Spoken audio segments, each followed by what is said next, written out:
Well, hello again. Welcome back to VRM Intel Live Online. I realize I just am in the wrong spot on my little slide deck. So we have with us today people that I don't think that need an introduction.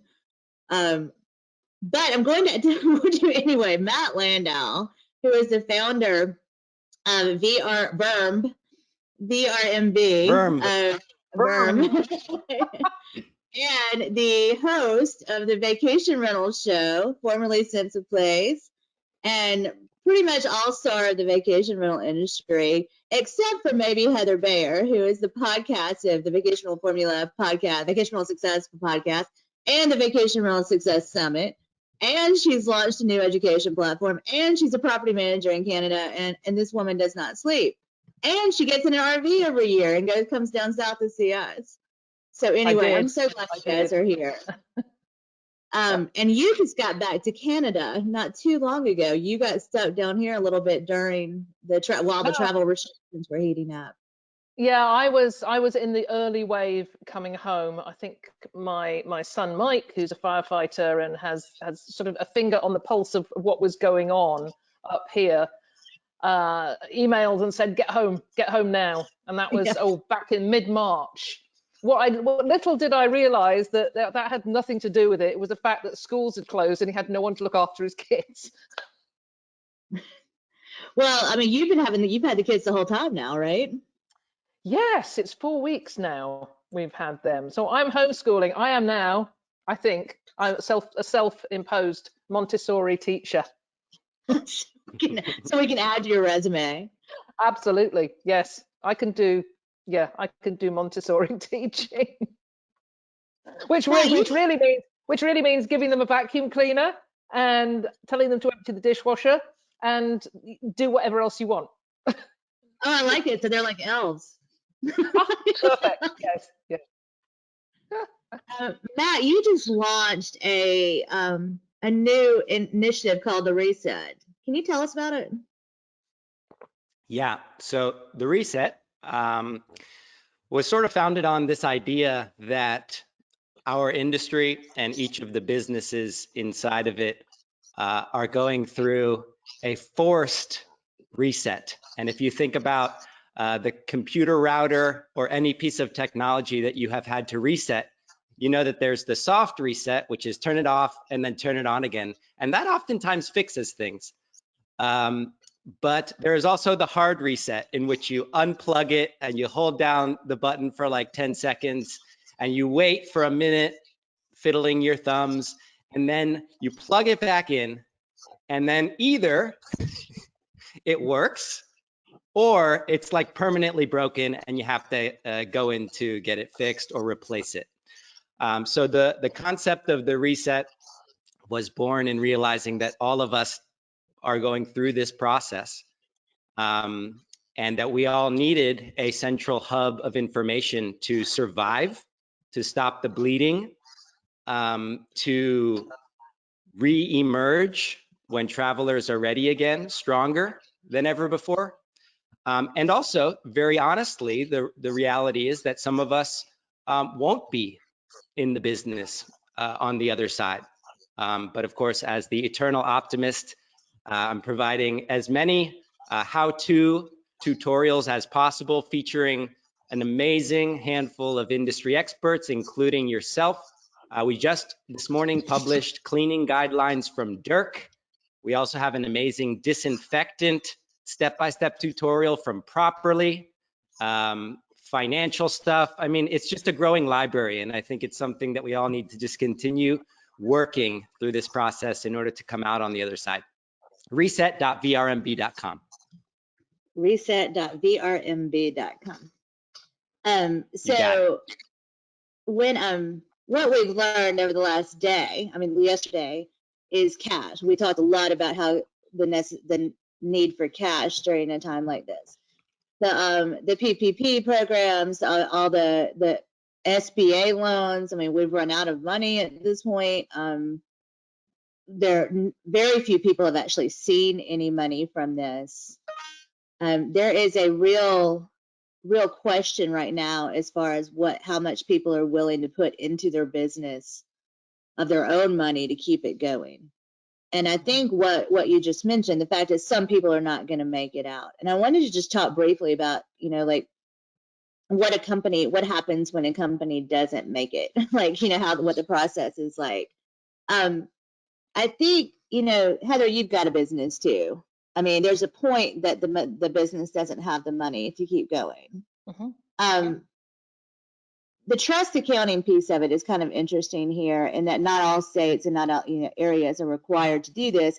However, a lot of businesses opt for it anyway, which what that means is you hold the homeowner's money aside and don't touch any advance deposits. So that money is in a sense escrowed, maybe not officially, but it's held in some type of an escrow account and it's not touched. That way, if you had to refund or something happened, that you can return that money and you're not paying that, you're not spending that money to the point that you would need to owe a homeowner at a later date. I think what we're seeing right now is a cash holdup along the line. So where some property managers have used some of these deposits to pay bills during this time in hopes of getting money later that can pay it back.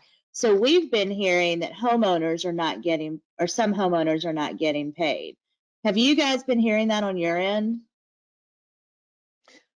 Not, I haven't been hearing so much, certainly from where we are in Ontario, we have to hold money in a trust account until the day after the vacation commences. So nobody gets any money. The homeowner doesn't get any money until people are in place, and that is our law. And we have railed against it. Now I love it. We're in a position to, I mean, we've like everybody else, we're dealing with a slew of cancellations. And at the beginning, I was thinking, well, why aren't people? Well, what we're doing is just refunding everybody. If you're afraid of going in August, you have a refund. Because and I was wondering why more people weren't doing this, and now I realize that so many companies are not in the same position as we are, that they have to hold on to that money, and that money has already been diverted elsewhere, perhaps, and they are going to be struggling. There is no other way. There is nothing out there. We're going to lose our July and August, I think. We won't make any money until July of next year. So we're in a fortunate situation that we're fiscally conservative. We've got cash to keep us through to next year, providing we don't have staff to pay. And that's another issue, of course. But I appreciate there's a lot of people who aren't in this same situation, and you've got to be very, very creative if you don't plan on putting your own money back into this, because there's nowhere else where else is that money going to come from? Well, it's also true that, like, it's not even like, let's say you do get paid and then you're able to catch back up, then you don't know that something else isn't coming right away. For instance, in Australia, the people we talked to yesterday, they were just coming off of the fires during their season last year. So winter for us, summer for them, that comes back around and they don't know that they have another season ahead. So that would be losing 2 seasons back to back.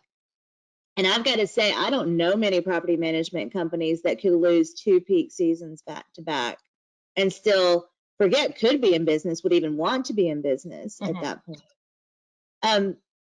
Matt, for some of these people that are not going to be able to make it through,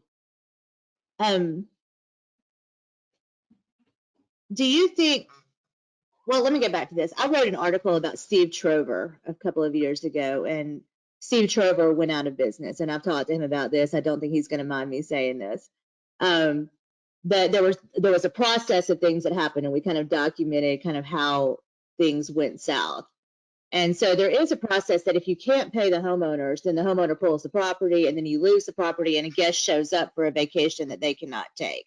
And that's where things really start to break down. I think that right now, one of the holdups in cash are these channel management companies that are merchant of records and Airbnb holding up money, and even Verbo paying out at a later date than they had in the past.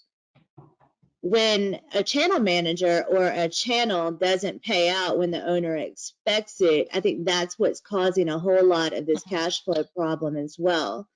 A lot of your readers are really they use a lot of the OTAs. Is that correct? Like Airbnb and Vrbo? Of course. Have you been hearing anything about delayed payments?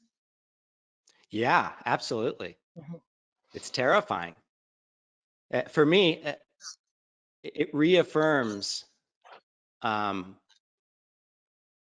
the pursuit of independence. So Mhm. in times of crisis, I think a lot of true colors come out. Some good, some bad, some priorities that you weren't aware of before. And I think we've always been conscious of the fact that intermediaries have some kind of control on our business the more dependent we are on them. Going back to this concept of the reset, I think everyone's going to have to take a long, hard look at the relationships that they have with any intermediary company. And that goes all the way down to, you know, a property management software that you use, a cleaning service that you use, and all the way up to a platform like Airbnb. I always sort of threw out this hypothetical question before my listing site independence presentations in years past. And I would always say, well, what happens if your favorite listing site disappears tomorrow? And it was always a hypothetical. But what we started to see now is that when it plays out, it really clarifies the importance of knowing exactly how these intermediaries work, being as control as you possibly can of your money, of your business. And in a lot of cases, I think it's going to be ripping a Band-Aid off for a lot of owners and managers, deciding that this was the last straw. When I reemerge, I want to reemerge leaner and more in control, more independent of my business than ever before. Yeah, I'd like to just yeah, like go to ahead. add to that, you know, that is exactly, I mean, it's exactly what my company are doing. We're talking exactly in those terms. We're coming out of it leaner, more impactful, using the time to make a bunch of changes that were not possible really in our old life. But this is a new life, and I think those, but for anyone who thinks they're going to come out of this and just fire back up again, and it's going to be exactly as it was before, that is just not going to happen. So using this time as it's a huge opportunity. I mean, we're looking at a new PMS, a new website, because we've got to get out of this and climb ahead of all the other companies that are maybe doing the same. I think many of them aren't doing the same, and we're going to take advantage of that. But Yeah, I think we just heard about the homeowner acquisition thing with Brooke and David and CJ. And I do agree. I think a lot of homeowners are in play in a way that they never have been before. And that, I mean, people who are with existing programs, but also people who may have been in an owner managed situation. I'm going to skip down really quickly and we'll come back to Airbnb. Actually, no, because I want to say this before I move on. There are certain things I think I can say in this discussion that I'm not going to say anywhere else in public. And it's only because this is a paid thing. You won't see this on the site. If you are using a channel management company who is merchant of record, who is already behind in payments, black out your dates. There is no indication that these guys are going to be able to come back and pay. I don't want to name names because I don't want to get sued. I'm barely in business right now too.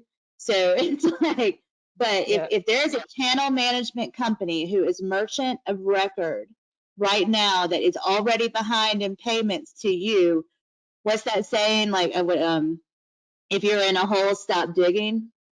Like, do not let them get further behind.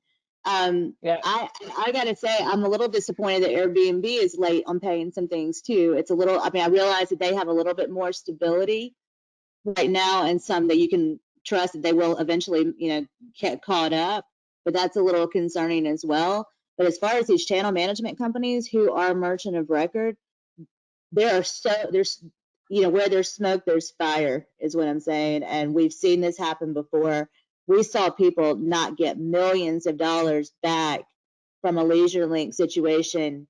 And in that situation, we were in a really good market, you know, so it was that cash, people were able to pull back, you know, to work their way out of that. There's no ability to work your way out of being behind $500,000 right now in bookings.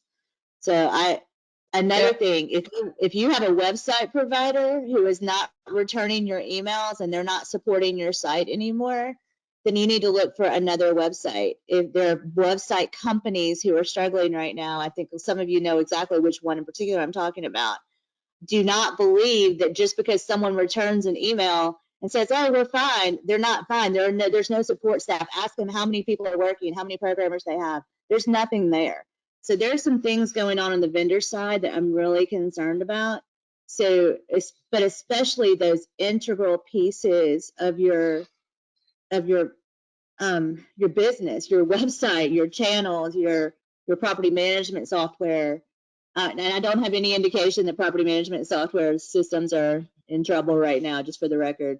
But any of those systems that were transactionally based, that make their money off transactions, when there are no transactions, they're not getting paid either. So there's a concern there as well. Anyway, that is my VRM inside scoop. That's just being alert to the indicators. As you said, an indicator is where in the past you've had a quick email response, or there's somebody at the end of the phone, or they answer a text and they're not doing that. We're experiencing that too.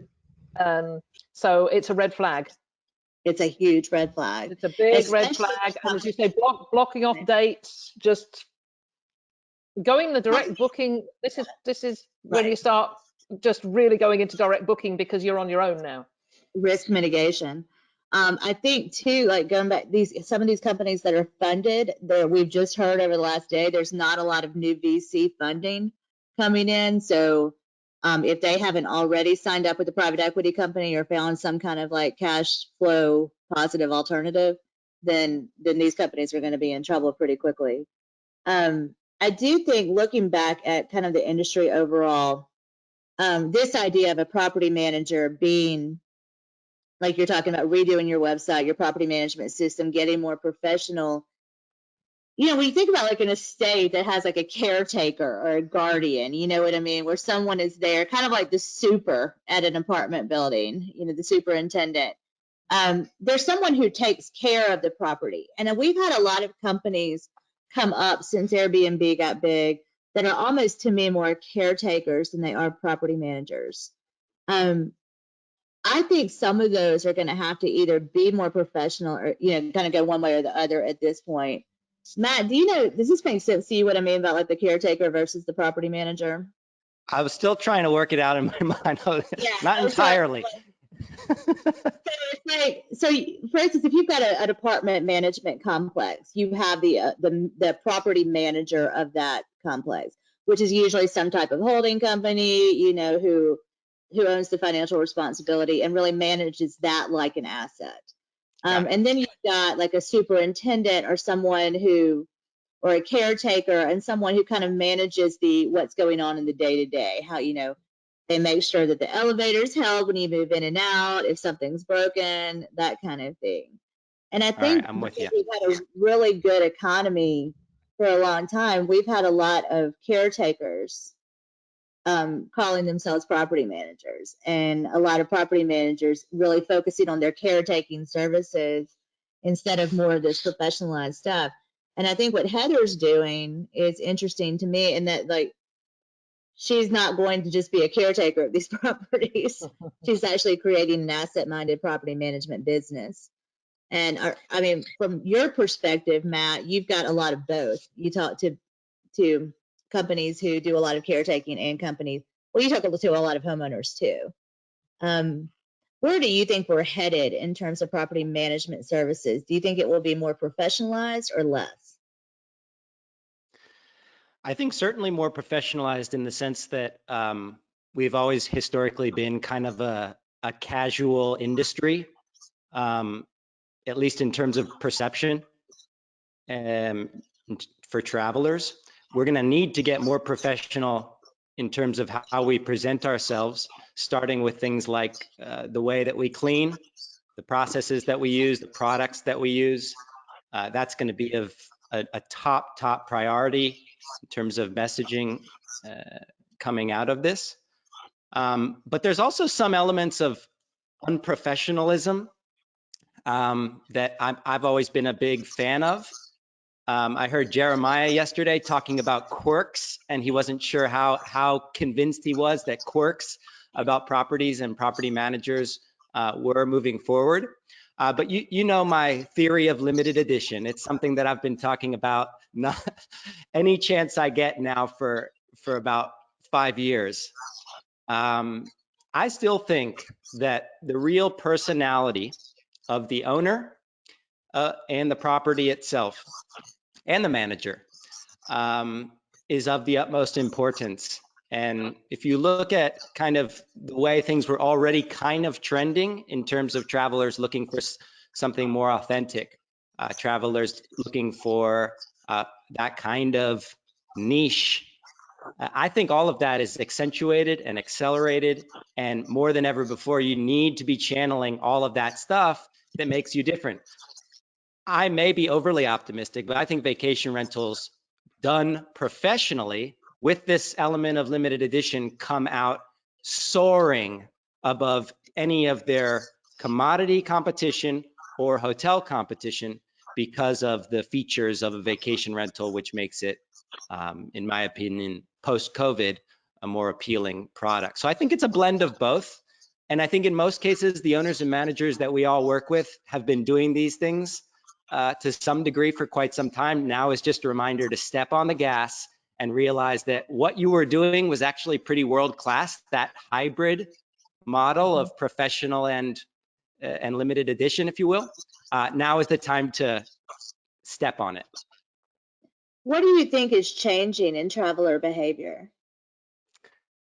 Certainly, travelers are scared to go anywhere. So choosing, I think first waiting and seeing how things play out is a first phase. Second, certainly I believe nobody wants to go into a hotel where everybody's touching the elevator button and door handles, breathing on you. I think people are going to be looking for something a little bit more private. Standalone vacation homes are like the perfect option, especially for a group. Yesterday, or a couple days ago, I was speaking with Rick Oster, golf houses. Golf, the perfect social distancing vacation in a home where you're staying in your own bedroom. I mean, to me, that's about as perfect of a first vacation for a traveler as it gets. And I think to some degree that describes all of our vacation rental offerings. It's private, it's spacious, it's professionally controlled in terms of cleaning, and you don't have to bump into a bunch of other people. Amy, careful with that cough. I do not have COVID. Just Kevin, stop talking in 4 days.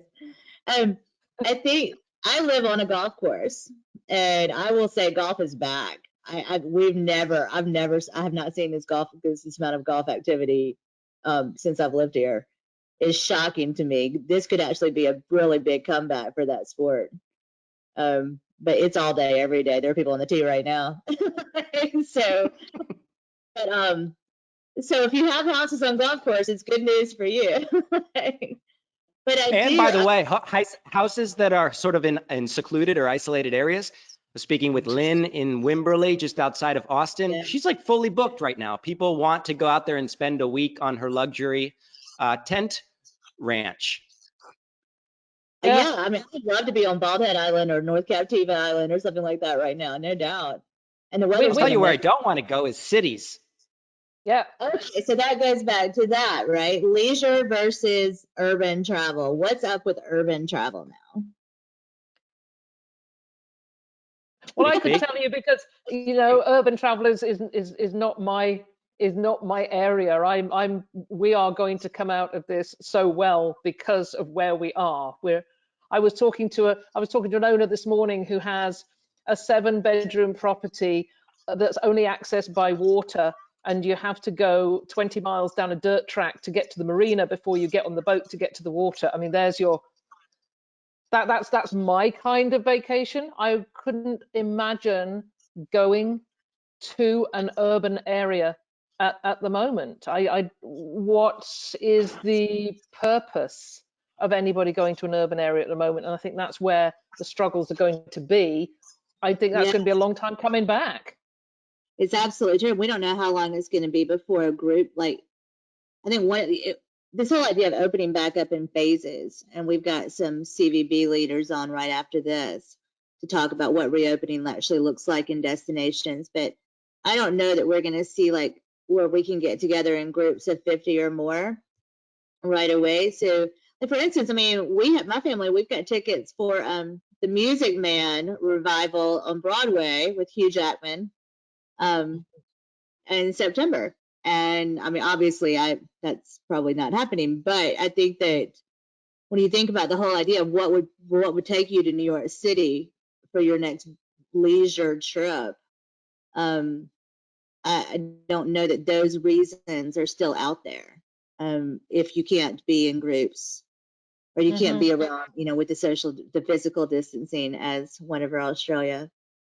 People, Heather, when you talk to property managers right now, what are you hearing the most? What is the biggest concern? The biggest concern is losing the summer. That's because of this, it's so uncertain. It's such an unknown. So many of them that I've been talking to have seasonal companies where the June to September is their season, and they're not going. They know they're not going to come back over the winter.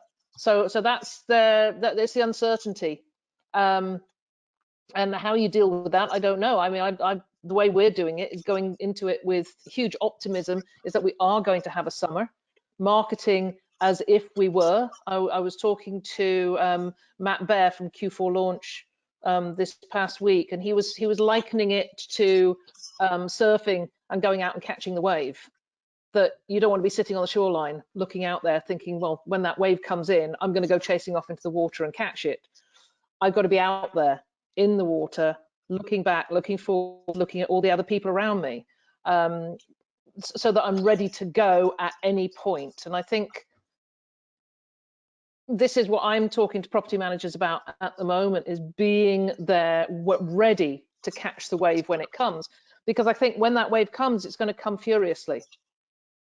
People are going to, even if they have been stuck in their homes for weeks and weeks and weeks, and they will find the money from somewhere, even if it's to go away for a few days, to just to get away, to get together with their families. That's what we're looking at experiencing. So you've got to be ready for that to come, because it's going to be a competitive market out there when it does happen, because every homeowner, every manager is out there chasing exactly the same thing. And by the way, I've received an incredible amount of emails over the last few weeks from brand new owners and managers entering the industry now. And my first reaction was, what? Why? But now I'm starting to think it's actually a prime time for them to enter. No bad habits, plenty of slow time to prepare for their new business. There's going to be a huge wave of new players, I believe, in the management side. What's interesting about that is those will not be funded managers. These are people looking to build it on their own, and they will never build these companies with outside funding. So what we won't see is a lot of business models that actually don't make sense for our industry, trying to aggressively sell, and kind of when bad products come into the market and people buy them, or you start using them, it slows them down on their progress. But when good products and good services come in the market, it moves everyone forward. I did want to say something really quickly about that. I saw this quote, this thing about Vinsplaining and Vincast on Vikram Singh. He's a revenue manager on the hotel side.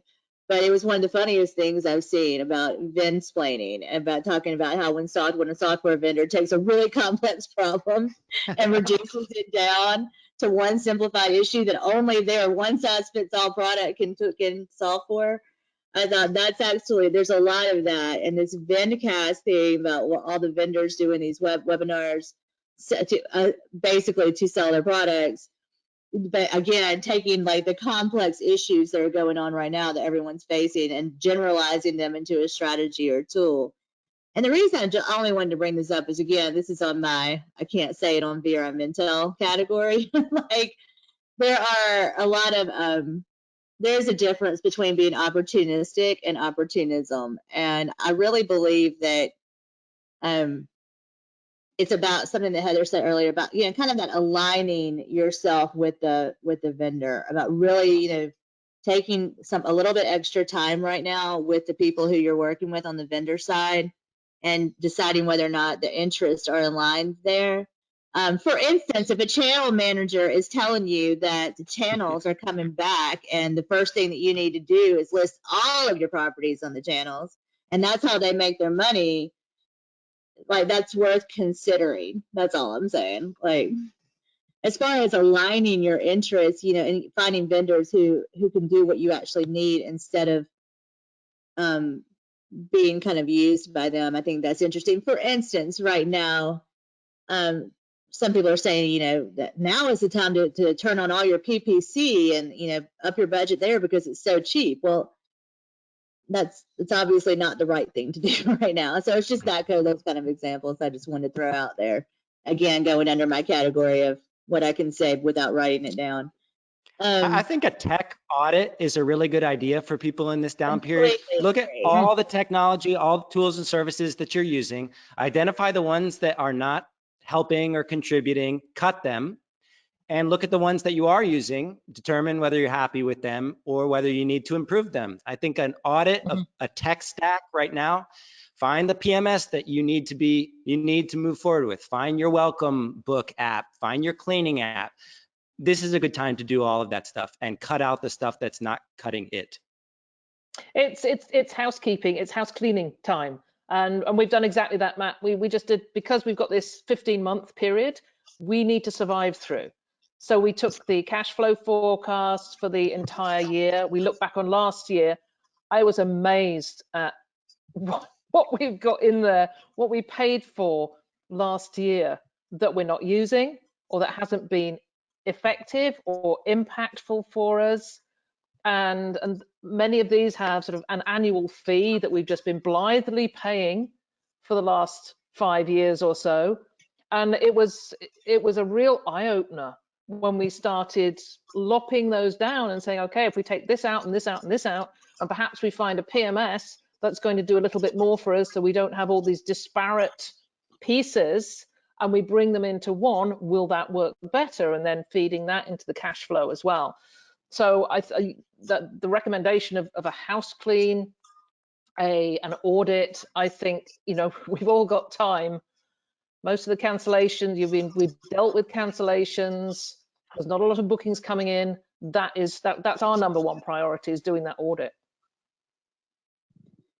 I had a question for you. First of all, Audrey, yes, those two are okay. I think you know what I mean. Talking about companies. Terry's like, I'll name a few if you want. Matt, have you heard many owners who have direct rentals as opposed to through Verbo? And have you heard that many are not giving full refunds? I don't necessarily agree with giving full refunds as a homeowner, as an owner, or rescheduling to next year. Same as a full refund to me. Only if someone took insurance and can't collect are we willing to automatically refund.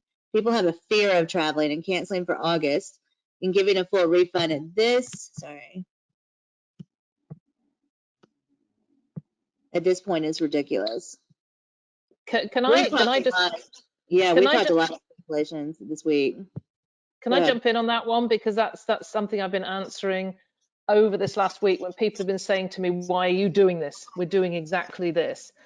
And it's about relationships. It's about building the relationships with the guests, and the responses that we are getting from guests who we've given a full refund to is just nothing beyond amazing. And the constant, I mean, we know if they don't come and our summer opens up again, those weeks are going to be booked. And then we still retained the guests that we refunded because they're going to come back to us next year. So that's the way we look at it. It's a relationship business right now, and we've got to get in with that. This is I've seen a lot of people doing just that. I've seen a lot of owners and managers making that choice in favor of goodwill, to keep that wonderful repeat guests future alive. But I will also say that I've seen plenty of small owners and managers who are confident enough in their own business, their own reputation, they're confident of the numbers, they've decided to stick with their cancellation policies. And I think that's an entirely fair way to handle it too. Point being, the beauty of this is that we all get to determine what we think is fair for each case. We're not a gigantic company that needs to make a universal rule. So what I found is most useful somewhere in the middle is a tiered approach. This is what we used to do at Tulipanes. If we'd have a request for a cancellation that fell inside of our terms, first we would very openly and elegantly say that you agreed to the following when you click this box upon booking, we're sorry. A lot of folks would say, okay, totally get it. You're a small business. We'll stay with you next time. Some folks don't respond kindly. And for those folks, we would offer them the ability to book a stay in the future with the same credit. We'd offer them the option that we rebook those nights. And if we were able to do so, we would return the money. Some people were totally cool with that and appreciated our flexibility. And then, of course, there's the one person who is just not willing to accept anything other than their refund. And for them, it wasn't worth the headache. For us, we would refund all the money just because we didn't want to deal with that person. But again, this tiered approach of kind of choosing on a case-by-case basis what you think is fair. I think the beauty of our business is that we all have really good judgment skills, and now's our chance to implement them. I think what it came down for us was volume, you know, just the sheer, when we have furloughed 4 of our staff. We only have a very small amount of small tight group left, and the sheer volume of cancellations meant that we had to have a little bit more of a, you know, a dedicated one-stop approach. We just could not do, and I think this is what I'm hearing from some other companies that are in that sort of 100+ properties where we were already 50% booked for the summer, and every email coming in is yet another cancellation. It's yet another story that you've got to read. So doing it individually is great, but it's tough. I think what I saw is there was a big difference in property management companies of like when they started their business. So like there were entry points into our industry. There was the development boom in the 80s and 90s.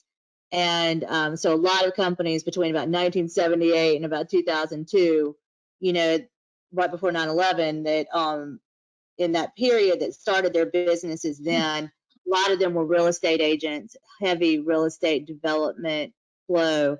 Then there was the Verbo crowd, the crowd that came into the vacation rental industry kind of using Verbo as a platform where they first got started. And then there's the Airbnb host crowd, who the professional people who learn to professionalize their hosting skills and then take on properties there. Based on that, a lot of the real estate companies, the ones who have been around, you know, for a long time, they were not so quick to refund, but they've been through this before. You know, they have crisis plan. They don't have to think about it. They just execute. You know, part of having a crisis plan is not because it's cool to have. It's because, well, you can't think when things are hard, when they're emotional and you're making emotional based decisions. So when you have a crisis plan, you don't have to think. And I think that some of these companies who have been through this for decades understand that through hurricanes, through fires, through 9/11, through recessions, you know, whatever the situation, that when you're emotional, it's hard to make refund decisions. I do think that the Verbo and the host crowd saw this differently. And interestingly, the first crowd to refund was the Verbo crowd. The host crowd was like, give me my money, Airbnb. You know, and it was like, it was interesting. This whole thing is, people are going to write books about this in our industry, about how this whole thing went down. And one thing is John's question, can you address travel insurance and the importance of using it, enforcing policies in the future under similar circumstances? One of the biggest breakdowns in the United States was travel insurance. This is certainly a situation I think most people thought travel insurance was going to be able to cover. And it didn't, unless you had that cancel for any reason insurance policy. I don't know if we will still be able to have, this story I don't think has been written yet. Do you guys have any thoughts on travel insurance? We've all, as a company, we've always encouraged guests to buy travel insurance. We've told them that if you don't have travel insurance, we will not be able to refund you for sickness, illness, all these things, these cancel for any reason type of situations. And we will continue to do that. But I think that travel insurance is going to be harder to come by to cover this type of scenario. My concern about travel insurance is that now people won't buy it. The people who bought it and got burned and it didn't pay off, we're going to be like, in the future, I'm not getting that. It doesn't pay anything. If it doesn't pay for a global pandemic, what is travel insurance good for? And I think what's concerning to me about that is when you have a situation like a fire, like a hurricane, like a tornado, anything like that, then if people don't have that travel insurance policy, it's going to be very difficult for everybody. Travel insurance has been a way to mitigate risk in our industry for a really long time. I'm concerned about kind of the boy who cried wolf on travel insurance, that now people won't get it and then they'll really need it when the house blows down. Matt, I had another question for you. And now I can't find it. Hang on. Matt, what do you see as the future of our industry post-COVID? Do you see the independent professional managers surviving this storm? Do you see the individual homeowners looking to join our portfolios as a safety net instead of doing things on their own? Wow, big question.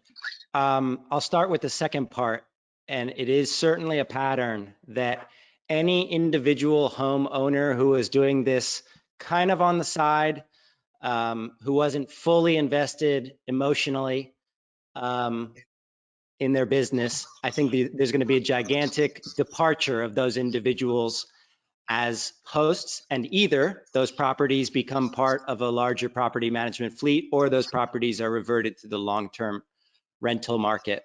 That kind of cleanse, I think, is probably a good thing, just because we talk about consistency in our industry, and a lot of those people who were not fully focused on this as a business were causing issues with travelers.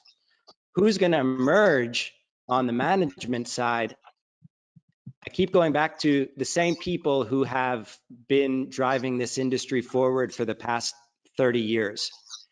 It's small, and I say small, below several hundred properties, local, people who are vested in their communities, who live there, who are on boards, whether it's a school board or a small business board, who contribute to local groups, who know the neighbors by name. It's the management companies that have built brands that people return to year after year, who the moment the travelers are ready to visit again are going to hit the ground running, versus those who are going to have to start from scratch. And at the end, it's the people that really do love this industry. It's the folks that we work with on a regular basis, all three of us, that have not only pioneered this industry, but I think are about to start an entirely new era. And you asked a question earlier, what's something you're hearing a lot from these folks? From me, it is excitement. It is sensing that this world of ours has been totally upended, and there's a lot of negative that comes with that. But as a small creative business owner, there's no better time in our generation. Never have the terms been leveled to this extent. It now boils down to who's the most creative, who's the most passionate, who wants to run. And I think a lot of us listening right now are smiling. We're like, yeah, this is our moment. This is what we've been waiting for. I think those are the people who make it forward. I think the venture capital and the headlines that we've been so crazy about over the last few years, it becomes a back burner topic. And the lead subject line is the people doing really great stuff and making memories for travelers. That's who I think is the future. To not have to write about everyone's funding rounds anymore. I cannot wait. I'm so excited. I haven't had to write about a raise in so long. That's great. We should do But that's this. the thing, it's not that sexy of an industry, what we do. It's hard work. It's Yeah. difficult. It's deep. It's not headline worthy. But those of us who have been doing it for a long time know that it means something. We have purpose in our industry and our lives. I think these are the people who stick around. They're the same ones who have been doing it for years. Well, I'm gonna close on that one, and there are a lot of other questions here. Yeah, we should do a Q&A show next week and just sit there and take people's questions for you I'm guys. game. Would love that. Yeah. I would love that too. And thanks, Matt, you just remotivated me. I know, me too. Yeah. Thanks, Matt. Go Vacation Rentals. Thank you so much. I love you guys. I'll get you on your calendars before the end of the day. Next up, Did you see my pin? Well, oh my gosh, I love it. I love yeah, it. mine's sort of. I like you like me. All right. So next up, the head of the president of the CVB in Gulf Shores on their reopening, Gatlinburg, same thing, and Myrtle Beach Chamber. I'll talk to y'all soon. Thank you. Thank you, Amy. You're Bye. great. Bye.